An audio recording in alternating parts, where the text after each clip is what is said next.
welcome to the afternoon panel. And so our panelists will start introducing themselves and then I'll tell you who I am. Hello, everybody. My name is Jennifer Wei. I'm coming from NASA Earth Science Data System. And my background is a scientist, and also I understand all the satellite retrievals and modeling, but now I'm sort of the bridge between the data information and the user side. So I prepare a little bit spiel about what I do in terms of the sustainability and technology. So I think to me, I firmly believe that technology plays a pivotal role in advancing solutions that address the needs of our current generations without compromising the needs of future ones. And harnessing the power of AI is the key. As you know, you have been discussing how can AI help us to come up with the best solution and sustain our environment. So I think it's using AI is a key component for this approach, especially minimizing the prediction for the future by consolidating all the available information at hand. Right now, we're information first era. So how can we best utilize the information? I think that's what we're here for. So as you know, NASA, we are the advocate for the openness and transparency. And especially from this year, we start having this open science as the beginning of the era. And we are advocating whatever we are doing and the experience, the lesson we have learned. We need to make sure we cultivate the next generation so they can provide and you can provide the best solution.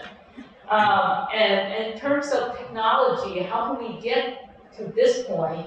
And within NASA, we are trying to abide the FAIR data principle. If you know, the FAIR, if you're in the research, and the FAIR stands for the findable, accessible, interoperable, and reusable. So meaning that whatever solution we are doing, we need to make sure all the solution can be reusable and reproducible. I think that will be the best solution. And without that, I'll pass on to the next person. This works, right? Hello, everybody. My name is Sliker. I'm responsible for what we call customer solutions, R&D, at the New York Power Authority. You might not have heard of us. We're the nation's largest state-owned electric utility. We operate the large hydroelectric facilities in New York State, on the Niagara River as well as the St. Lawrence River. And we operate about a third of the high voltage transmission assets in New York State. We also have statutory authority to provide energy to various primarily public entities around the state, as well as energy services to any public building anywhere in New York State. So a building like this, we often come in, help them retrofit lighting, motors, boilers, chillers, all sorts of energy efficiency projects, and are very much also involved with installing solar and other distributed energy resources with our customers. I got into this, I've been doing it for a long time. In graduate school, we were building solar-powered race cars and racing them around the country. My first job out of graduate school was as the electric vehicle engineer for the New York Power Authority. In 1995, my job was to drive EVs around Manhattan to see how far they would go and sort of show them off to our customers. This is before the OEMs got involved. Today, we're still highly involved with e-mobility, but since the OEMs have gotten involved, we're now much more focused on the infrastructure, providing the charging stations for the electric vehicles as they grow in the marketplace. That's it for now. This one work? Perfect. Hi everyone, my name is Rob D'Arienzo. I'm with IBM Consulting. Maybe I'll kind of go reverse order here. I'm actually a meteorologist by background. Was kind of obsessed with the weather as a kid. people were saying, hey, you can be paid to be right 50% of the time. That looks like a pretty interesting career. Let's explore that. Meteorology was kind of my original passion, and then kind of drifted towards the energy sector. Realizing that weather and climate had a big impact on energy infrastructure. So I worked for a few power companies for a few years, and then about 7 years ago, I joined IBM, where I am today. So my group, we're within IBM Consulting Division, and we're part, or I help lead what we call our weather, climate, and sustainability analytics practice. And this kind of stems from IBM's original acquisition of a weather company back in 2016 on really trying to embrace or understand the business value of weather and climate. And our team was sort of formed to help be the services arm for weather companies, so taking the weather data and embedding it into various operational systems, building first-of-kind solutions. So we kind of started out very much weather-centric in terms of short time scales. Naturally, we picked up, hey, the climate time scales are also important. And now, just recently, we're trying to see the intersection of how weather and climate basically indirectly or directly impacts overall sustainability imperatives. So that's my role, and I pass it to Terrence. Great, thank you. My name is Terrence DeFranco. I'm CEO of Iota Communications. I actually started my career outside of the energy industry working on Wall Street, so I was paid to be right hardly any of the time, right? So in 2004, I became an entrepreneur and built a data analytics company, actually focused more on fintech and financial institutions. In 2013, I became the founder of what is now Iota Communications. We're a wireless communication and data analytics company. Our focus has been on developing an Internet of Things platform to advance health, safety, and sustainability. So essentially, it's leveraging data to be able to drive outcomes. And one of the things that we really focus on that I'll be kind of emphasizing here on the panel is that technology is really great and data is awesome. And artificial intelligence and metaverse and digital asset strategies are all great evolutions of technology, but it really comes back down to how the real world is going to leverage them to drive value. Iota's business is really focused on commercial and municipal entities. We don't focus on consumer.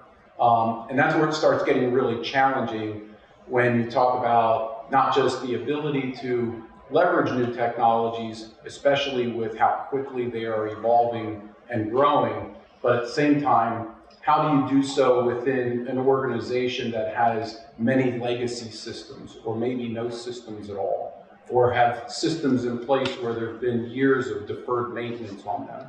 And also, how do you train workforce? I mean, there's all these other ancillary issues that come up. It's not just simply about saying, hey, as a consumer, you can say, oh, it's a really cool app. ChatGPT got downloaded hundreds of millions of times after a 60-minute segment, but businesses don't operate that way. And so I think that our experience and how we look at it both from the cutting edge on being able to gather, analyze, and advance those models, but then also looking at it from a real-world standpoint.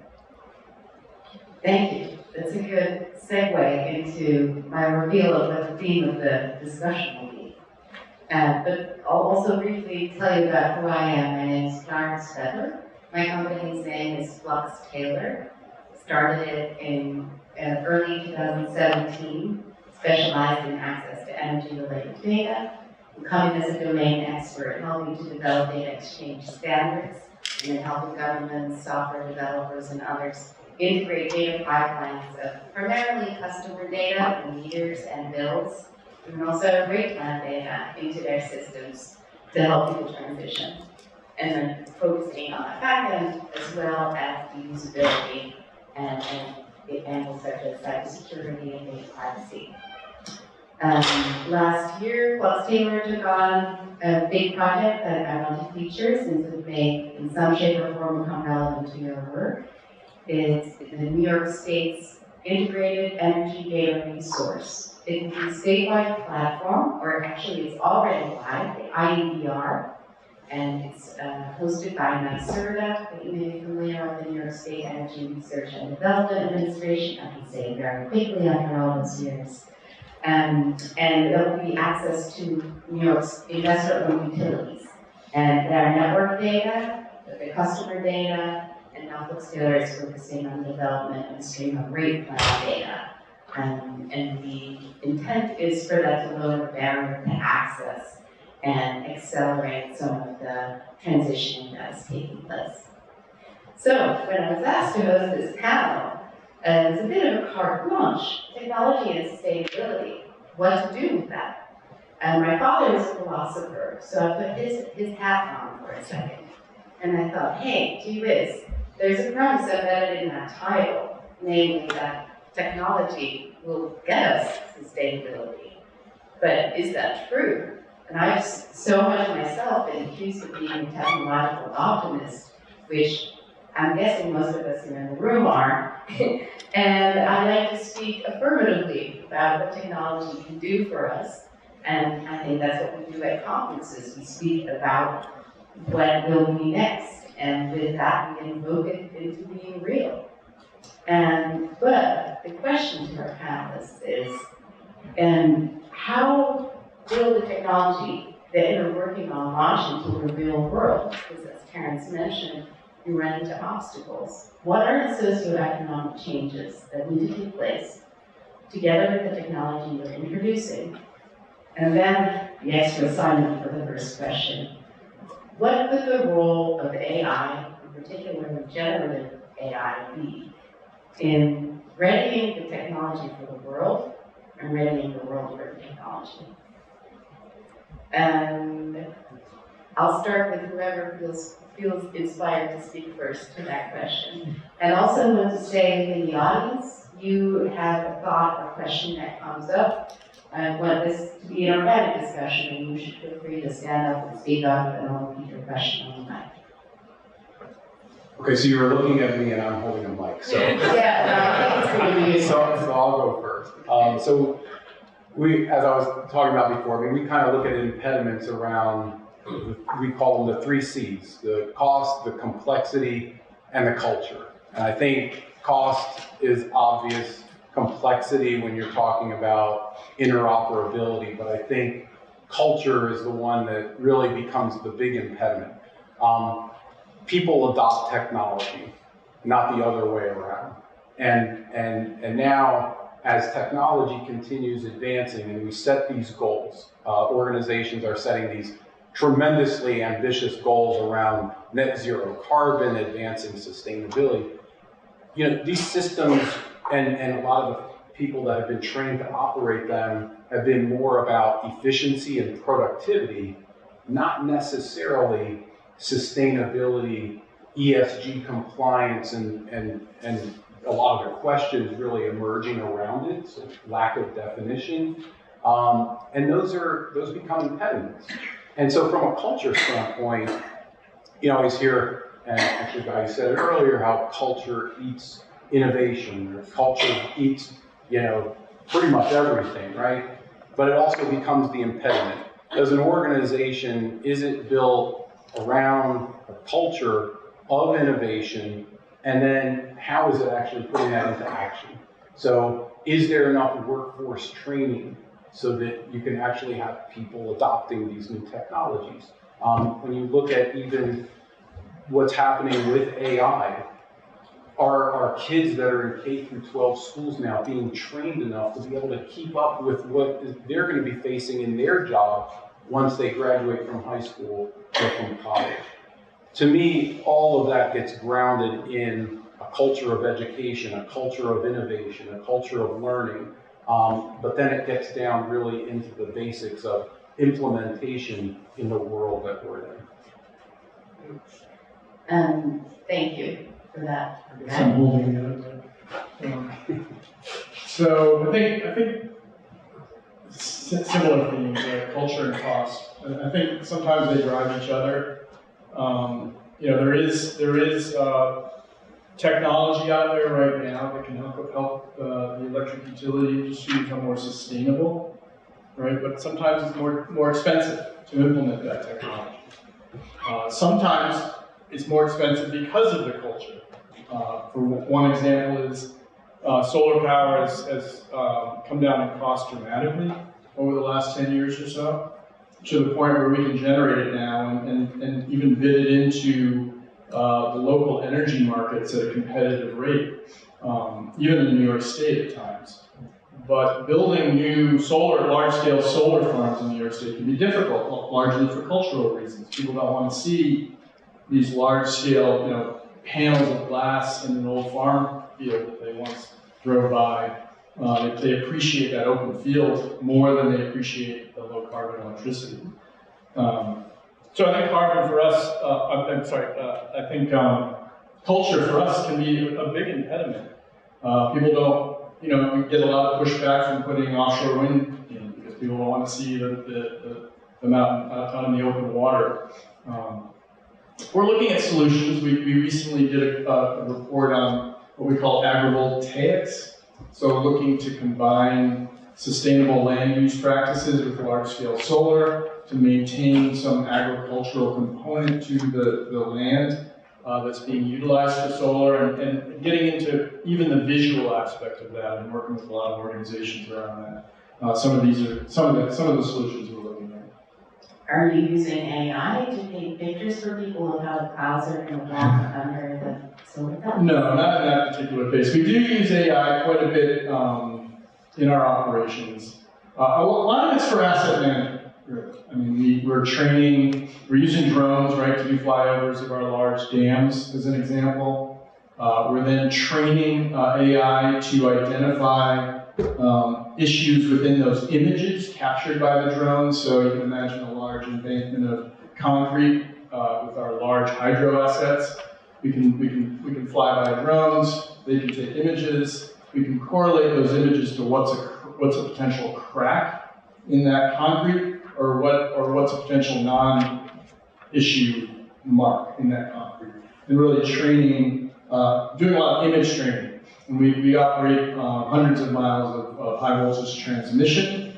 Again, we can use drone technology to capture images as they fly over all those rights of way, and then use AI to identify what kind of, and train AI, really the stage we're at is training AI to identify the different plants that are growing in that area, how fast each one of them grows, and to look to identify trees that might be coming close to contact with our power lines. Those kind of asset management things is what we're really working now. Looking at some more advanced stuff. We own the canal system now. We own the Erie Canal in New York. And it's a long, expensive asset for us. It does leak, right? And we have a hard time identifying where those leaks come from because it's mostly earth embankment for hundreds of miles, and it weeps. And so we're working with a couple vendors to install, we're going to do a test to install fiber optics within the soil. And they can send a pulse down that 100-kilometer fiber optic cable and identify different temperatures at different points along that fiber optic cable. And they think they can then translate that through AI and other means into moisture content and seepage. And also, identify what boats are coming down. They can do a lot of audible analysis as well, using those kinds of sensors. Creating that much data in that kind of speed, we need AI to really help us there.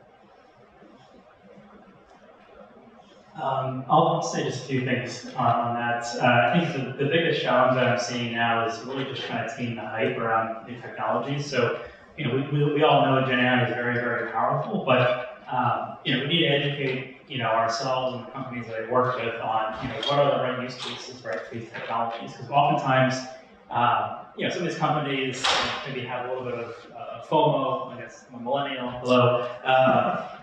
They want to use technology, but they may not realize that they could solve the problems with just traditional machine learning, right? So there's a lot of education around the technology of using what the best use case is. And I think, the other side of the challenge is really trying to, look at some of these targets that are being set from sustainability measures as well as from the climate side. These targets and these projections, right?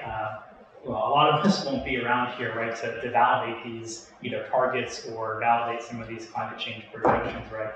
So what are the incentives, right, for us to develop these technologies or really, help actually with that communication piece? So a lot of the work that we do is really help understand that first very most important piece is on that strategy and that roadmap. Yes, we want to be 100% renewable by 2050, but how are we going to get there, right? So we spend months, years, right, working with companies on developing what that strategy is, that roadmap, how do we get there? That's the first most important step that's often overlooked. The second piece is on kind of getting those platforms set up, right? Data platforms, where most of we work with is a universal either ESG or sustainability data platform, right? That's going to be the foundational platform for all the downstream use cases. And then lastly is more of the implementation operation side, right? So using the platform, applying the roadmap to actually have industry-specific solutions to meet those goals there. But yeah, that's just something I want to know. Jennifer, want to add anything? Sure. I think I want to address a couple of issues that sort of addressed here. One is the cultural cost, right, and AI technology. So, and actually sort of a good segue coming from Rob, and myself is also a climatologist here. And I think it's, NASA, when we talk about any solution, especially nowadays, and thinking of all this sort of cost concern, and immense amount of information, what can we do? So our strategy really is the people-driven, and the users who are using our information, and the new strategy coming from NASA right now. We're talking about Earth science to action. So what kind of action that we can do, and by using what we have at hand and with a limited budget, concern, resources. Just give you an example. Last week I just came back from WMO meeting organized by UN, and they are addressing like the simple information about like air pollution, right? And we breathing the air here, and as you see this year in the US, we encounter more dust storms. And you think dust storm is coming from Sahara. No. This year in the United States, we encounter more dust storms. And when we have the dust storm, and you cannot see, like if when you drive on the highway, and we have a lot of casualties this year. And that actually caused a lot of monies within the stakeholders. So, and people need help, the state, local people, and say, what should we do? So AI is one of the topics that at the meeting addressing, like, can we predict the dust storm? So, and we need such information quickly reach out the people who suffer the events, right? How can we sort of communicate throughout a faster way and accurate way so that we won't waste the resources, for example. And this year, we start reaching out a lot of the underserved communities. They don't have the technologies, right? They don't have the laptops, but they're the vulnerable communities that got impacted most. And what we were told is everybody has a cell phone. So how can we use the technology and sort of informing all these underserved communities? I think this is I'm hoping to see more solutions from the audience. Well, that would necessitate everybody being represented in this room, which, as one of the 20 women here, I can tell you, not all of society is reflected in this room yet, working on it. So that's the other question, right? who is designing the technology in such a way that it serves everybody. Yeah. And we need to work together a lot. I own a domain name as usagainstthemachines.com. I just want to announce that in case anybody wants to buy it. Because I realize that I am a technological optimist and we have to do it with the machines. We can't be against them. That's a bad strategy. Because it will take all of us to address this slowly developing emergency of climate change and the quickly developing additional risks of the climate hazards such as those that Jennifer is describing. And then you mentioned the underserved communities and addressing that. We've also mentioned in our conversations the role of open source. In my work in energy data, open source and open data exchange that's not proprietary is crucial for getting folks on board who don't have the resources to develop something based on a proprietary system. And to allow for addressing all of the US with all of its different kinds of utilities, for example. Can you speak to the role of open source in your work? Sure. I think that's the point I'm trying to address earlier is the cultural shift, right? As a die-hard scientist, and then oftentimes we want to sort of discover this science that nobody discovered before, and then we want to publish it at prestigious journals, right? But when I switch over to the data world, I think it's this sort of shared openness and everybody write a program nowadays, you may not even know if the pseudo code, right, that counts as well, is we need to be able to communicate mentally. We need to know what you're thinking because sometimes we caught up with our own mindset. And then I think by this openness and transparent in communication can help advancing our knowledge.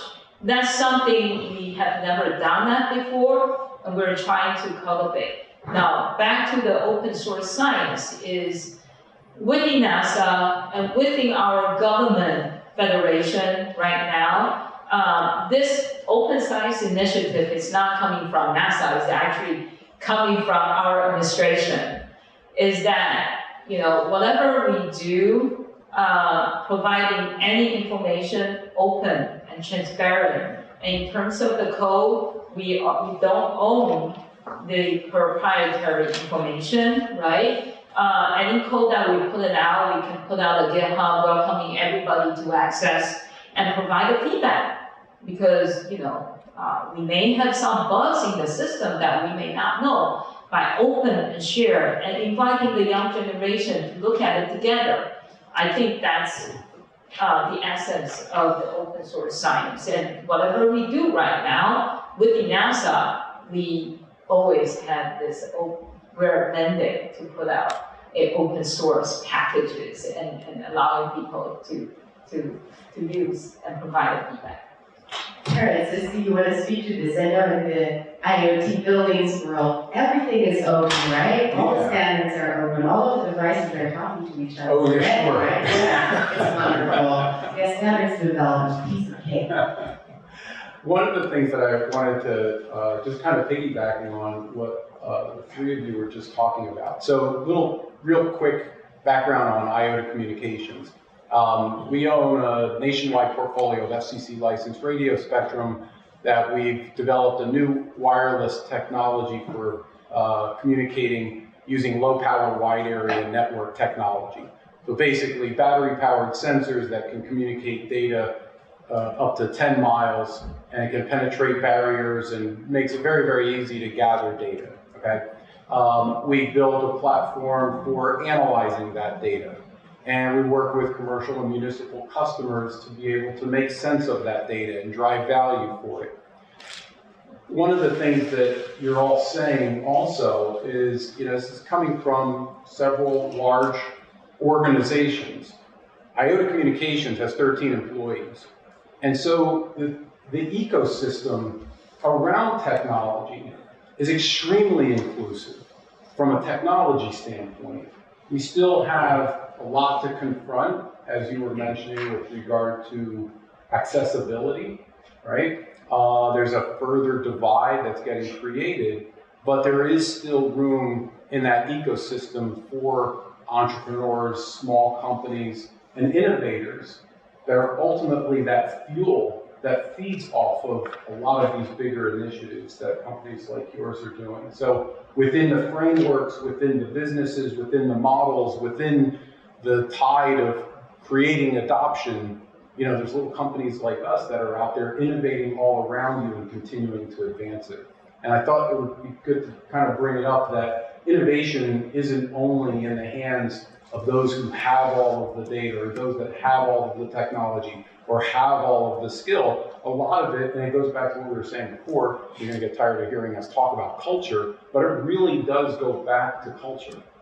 So I wanted to just kind of throw that out there as a And as smaller companies, what you're saying, to accelerate that innovation and adapt to how technology fits in the world, you're more flexible than a big organization. That's right. Well, there's a role for everyone, is I guess the message, is that whether it's a big company, small company, regardless of where you are in socioeconomic terms, whatever it is, things are changing so quickly. There's room for everyone. It's just creating, maybe this is the positive side to AI and sustainability, is that there's still a tremendous amount of opportunity out there for everyone. Yeah. Now, Terrence is saying that I see you've spoken about how energy markets can be a bit of a bottleneck in introducing new technologies. Could you speak to that? Well, just quickly, energy markets in New York State are managed or coordinated, if you will, by the New York, what's called the New York ISO, the New York Independent System Operator. They're based in Albany. They run auctions every day for who wants to bid in and at what price a certain amount of energy that will flow from point A to point B and be delivered by the utility companies. And those auctions are primarily on an hourly basis, but the real management of those auctions gets down to about a 6-second interval. And it's kind of broken down into two things. One's energy, right? Having enough energy to supply the load in New York State. And the other side is reliability. And reliability is becoming an increasingly important factor in the markets. It's becoming more of your energy bill, if you will. Why is that? Well, partly because of renewables. Renewables have come in and they can bid pretty low in the marketplace for pure energy. But then we have to make sure, renewables have a hard time providing reliability because you don't know if the sun comes out and the solar panel's on, it's fine, but then when the clouds come, it's the intermittency issues. So they have a hard time, they can provide energy, but they have a hard time providing what's called capacity in the marketplace. And there are other aspects of the market that are around reliability, and these are just the balancing functions of the market, making sure that the frequency of the power coming into your building is 60 hertz, right? If it's not, your lights aren't going to work, and your computer's not going to work. So balancing the entire grid all the time is subject, really, to an auction system that happens every day, coordinated by the New York ISO. So how to participate in that is sort of old school, right? There's a lot of old generators out there that participate in that. They're good at participating in that. They have economies of scale. But a lot of new technologies also able to participate in that, but a lot of the new technologies at a smaller scale. So if you have a solar panel on your roof, the inverter that takes the DC power from the solar panel and converts it into what's called grid synchronous AC power, is capable of providing both energy and reliability services, but it can't participate in the market currently. It just can't do it. It's not allowed. Voltage regulation, right? Well, voltage, a lot of them, frequency control, voltage regulation. It is capable theoretically of doing so, but it can't bid into the market because it's too small here. So one way to deal with that is to aggregate hundreds of them into a platform that can take all the potential services that hundreds of inverters can supply at any given time, and it'll be large enough to bid into the market. but the amount of data and the amount of transactions that happen in that is difficult right now. I think machine learning and AI, there's a problem to solve there that eventually the market itself will be able to accommodate that much data in meeting the reliability requirements coming from a lot of small resources. Can AI help with that? I'm sorry? Can AI help with Well, that? I think AI is going to be needed to manage that kind of data. Yeah. To be able to take, to be able to translate the resources coming from all these distributed resources and make sure that the system is getting what it needs. I don't think we can do that manually. At Flux Tailor already has some customers who are actually doing that. That's why I asked it. Because I know you're working on it. Sure. And just to add to that, I mean, from a predictive side, there's technologies that, can help energy markets, right? So weather and climate focused here, I have a plug for some of the work that we do is around basically leveraging better weather forecasts, right? To predict when are the right times or when we're expecting, sunnier, cloudier day, same thing with wind, right? So there are technologies and we're looking to see how we can, that's the first piece, right? In terms of getting to solve for those intermittencies there. Just to maybe finish the thread on the culture and I think the ecosystem, I love that concept there. With IBM, we're very much, very pro partnerships and ecosystems where, for instance, we're working on a project with our NASA counterparts on leveraging satellite data to help detect, natural disasters, right? So taking the satellite data, which, we're never going to operate our own satellites, but as part of it, something that it does us quite well, so to detect things like wildfire, flood, and things of that sort. We also have a project that we're working on here at Stony Brook around, also the UN, around clean energy analytics. So, developing basically an index that's looking at clean energy needs based on various types of indicators in terms of economic means, renewable potentials, things of that sort, but also factoring the equity piece, right? Because I think there's something in the order of like 700 million people in the world that still don't have access to clean energy. So how do we use these technologies and solve a very direct problem that myself and I'm sure others take for granted there. So I think it's innovation comes from the needs, right? Even though this panel we're trying to address a lot of renewable energy and with the technology, actually I think it's sort of touch upon our daily life, right? So the previous panel trying to address with the health-related energy, actually, it's all related. So I think the innovation really comes from, do you have a need, right? What is your need? So you will come up with a solution, right? And whether it's reusable, renewable energy, and whether it's the hydro, or the wind, or the solar, or geothermal, or what have you. I think is there any need? How can you use the current technology to sort of come up with a solution what you want? Now, since we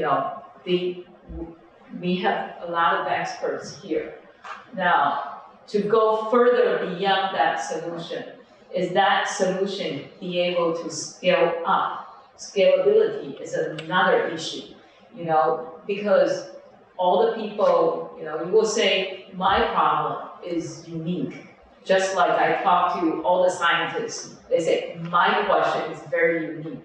But we need to sort of come out from the micro and top down and to find out, is there any commonality, right? And how can we sort of team up together? I think that's why it matters, is everybody's talking about their expertise and they focusing on laser zooming on their solutions. But is there any way we can team up? I think that's what this conference is about, right? Do you have a need? And what is that need? And if that need, you have not heard about the solution provided by the panelists, I would like to hear from you, and because NASA is people driven.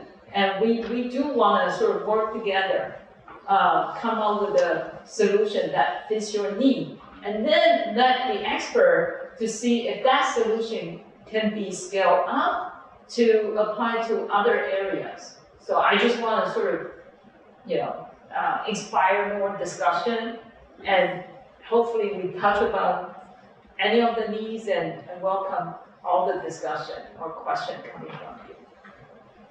Do we have any questions? Folks? Yes, go ahead. So you spoke about aggregating many small power generation capabilities into a large enough pool to actually bid in the energy marketplace. That necessarily increases the risk, right? Because if any part of that pool of energy cannot deliver, then you have lost capacity. Does this seem like an excellent application for machine learning to improve the error bounds on the estimation of risk? I think so. Can you repeat the question? I think so. So the question was, if you're aggregating a large number of resources into reliability markets, as an example, it might increase, they might not be as reliable as some of the existing resources. It increases risk on the system. And then can machine learning help with that? I guess is the question. Right? And I think the answer is yes. How exactly? I'm personally not an AI expert. We currently have sort of more cultural mechanisms in place. There are aggregation markets out there now. You might have heard of them, the demand response market, where aggregators will go to like 100 buildings in New York City and tell them that they're going to shut off their AC maybe 4 times a year if the peak capacity of the grid goes too high. And each of those buildings will get paid, right? The aggregator bids that into the market on a day-ahead basis.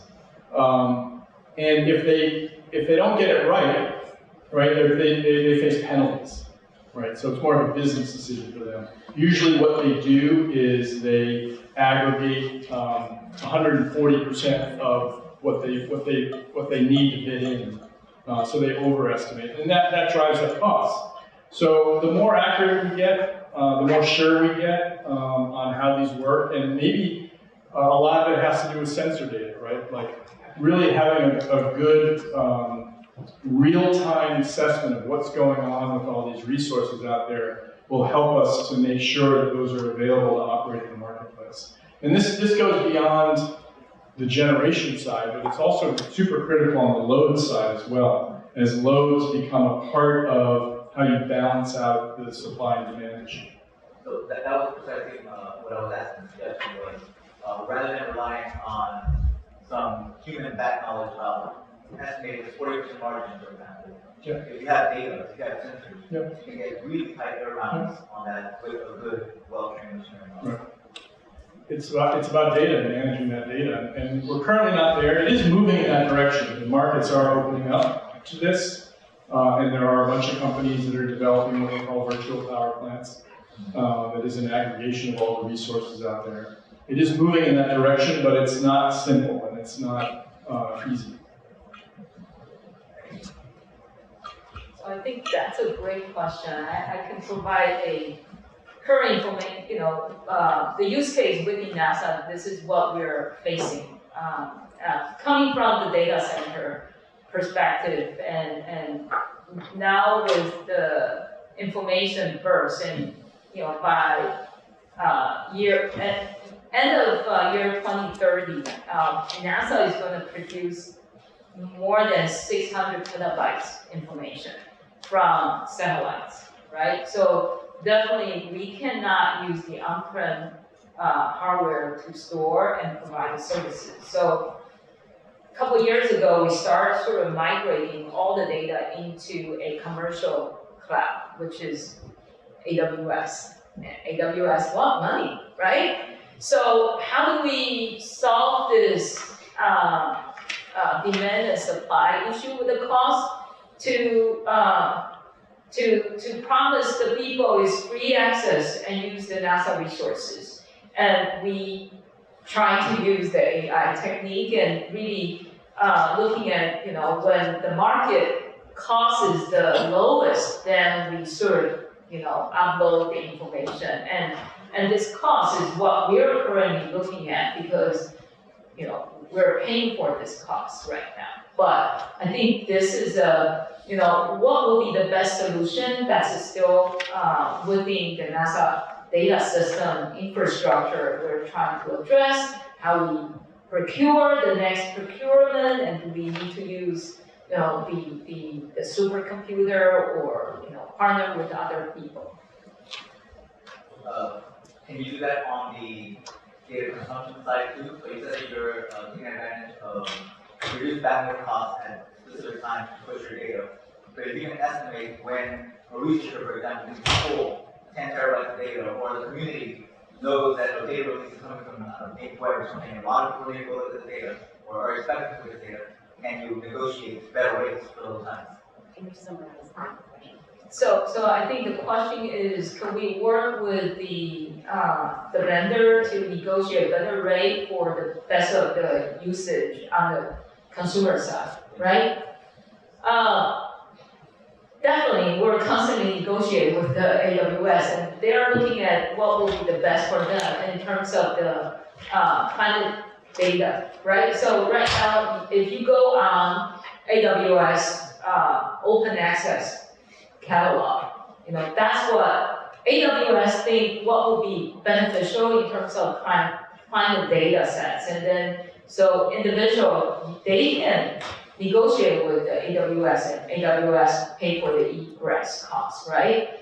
On the other hand, sort of back to the renewable energy that I just talked to the other panelists, NASA does have something called Power Portal, okay? So they actually have been engaged with different users or stakeholders and trying to meet their needs are.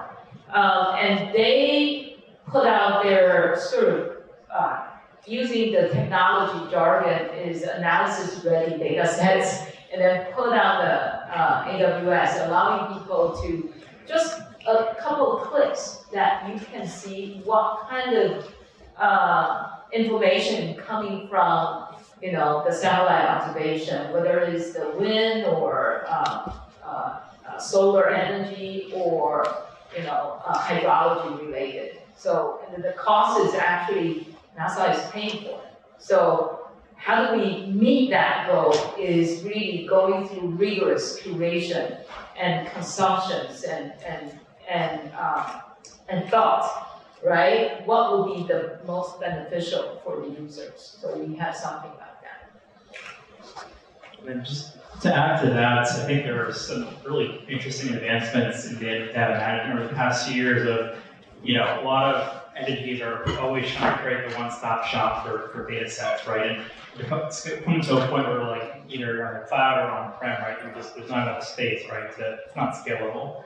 So, you know, there's new advances where it's, you know, people are adopting more of a federated kind of learning, federated kind of data set approach where, you know, data sort of remains where it is, but you kind of have a common access layer, right? So you log into the system, and depending on where it is, it'll essentially pull out the data that you want, almost like a subscription kind of Netflix-esque type of managing data.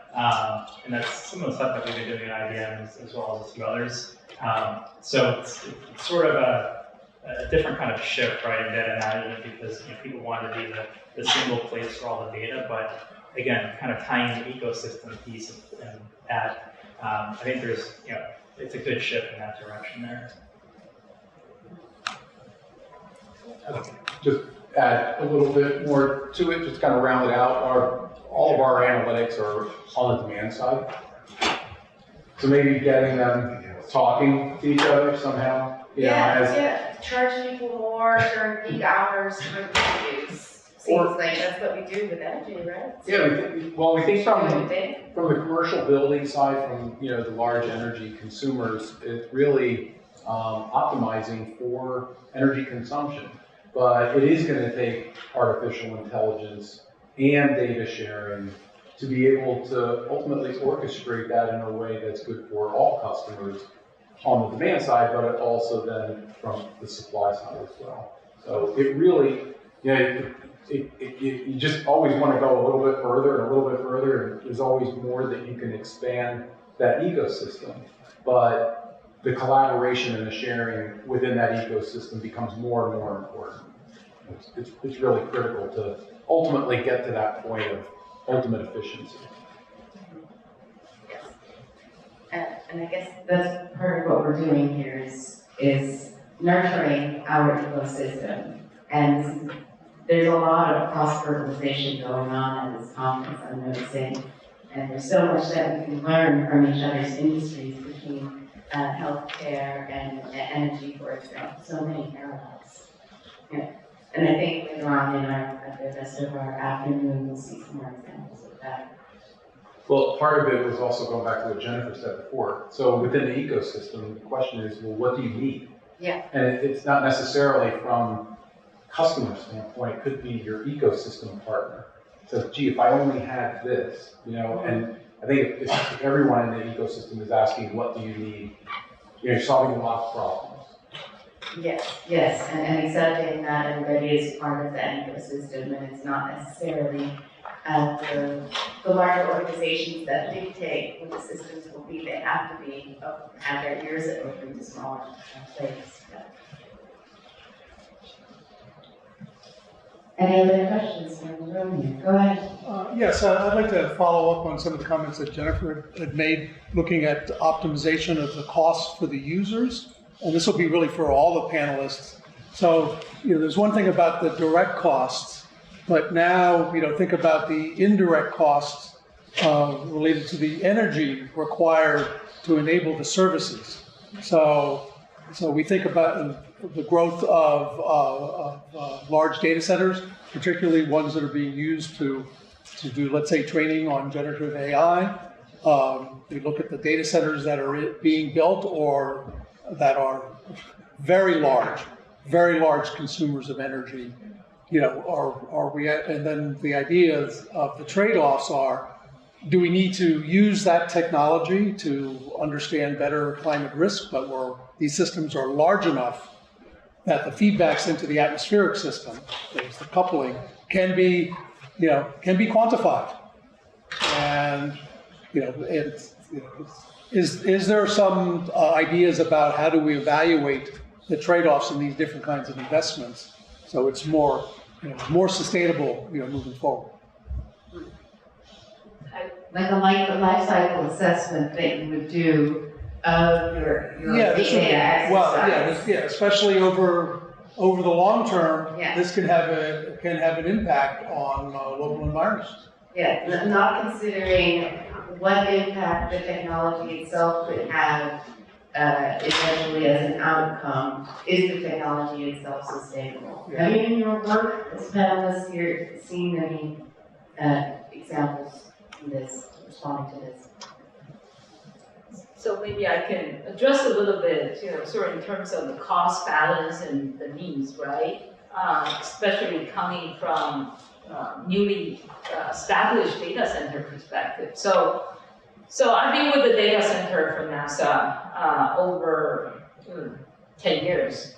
NASA has 12 data centers, and then just geolocated over the other side, we have 4 different data centers, and then we have been built sort of stovepipe sort of support for the user side. Now we're sort of come to that realization is, from the consumer side, people don't know what's NASA mission, and people just need certain information. And then, a lot of users that I deal with is they don't know, do not know what exactly they're looking for. They just want an easy, simple, and fast solution. And they don't know what exactly they want, right? And then coming from the data provider side, we have the same similar information, but coming from all kind of sensors, and they all have different caveats per se, right? So really takes a lot of time to communicate with the user and see what exactly you're looking for. There's no one size solution fits all, right? But definitely I I think when it comes to establish a data center, and then I think we'll be willing to share the lesson learned with you guys, and you don't have to scratch your head from the beginning. And then I think that's the beauty of open science. We are willing to share and help out that way. And then the data sets that we provide, mostly is satellite, right? But then we also have some of the structural measurements networks and citizen science and crowdsourcing with the commercial vendors.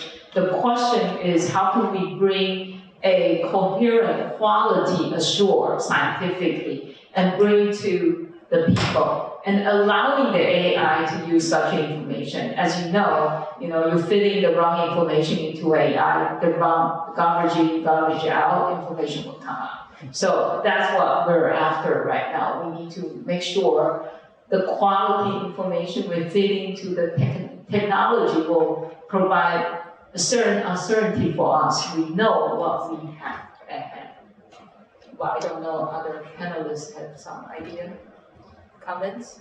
I was just going to say that, it takes time too, right? And technology takes time to develop and eventually the ecosystem around it to get to more efficiency. So take just EVs, right? Like there's a lot of demand for it, but ultimately the ripples that are created throughout all of technology, throughout all of society, and throughout the ecosystems and the supply chains, it eventually gets there. So the needs aren't necessarily always addressed perfectly up front and immediate. Sometimes it takes time for that to happen. And so those inefficiencies, hopefully continue to work themselves out as needs are being addressed. Are you perhaps thinking of things also? Thank you. Like, for example, rather than that data set that are not being duplicated by everybody, should we allow folks to access it and do the compute on their side and leave the data where it is so that it doesn't have to be redundantly duplicated everywhere? Is that an idea? Is that happening? It's happening within NASA right now. So, but I think, I want to sort of back to Terrence's comment. I think, from government perspective, right? And we have a mandate that we're trying to meet, especially with the zero emission. So within government facilities that we're trying to reach zero emission by the year of 2035 is pretty soon, right? So time is the essence, but we don't have that much time in planning because not only we are planning, we have to react. So that's the dilemma right now, and with limited resources and budget at hand, right? So luckily, the government is not going to shut down this week or tomorrow, but I think it's, putting the politics aside, the solution is needed right now. Whether we're planning, a solution is better than no solution. That's what my spiel right now. Yeah, I agree with you. We need to get going with this plan and saving business, definitely. And how are we doing on time over here? Just want to make sure there's anything wrong. Yeah, so, because certainly, I don't want, so there's going to be hot food and everything after the next segment, so I don't want to, the food get cold, right? But anyway, certainly, there's plenty of time for conversation during the reception. So thank you so much for being informative. Thank you, and thank you also for your questions.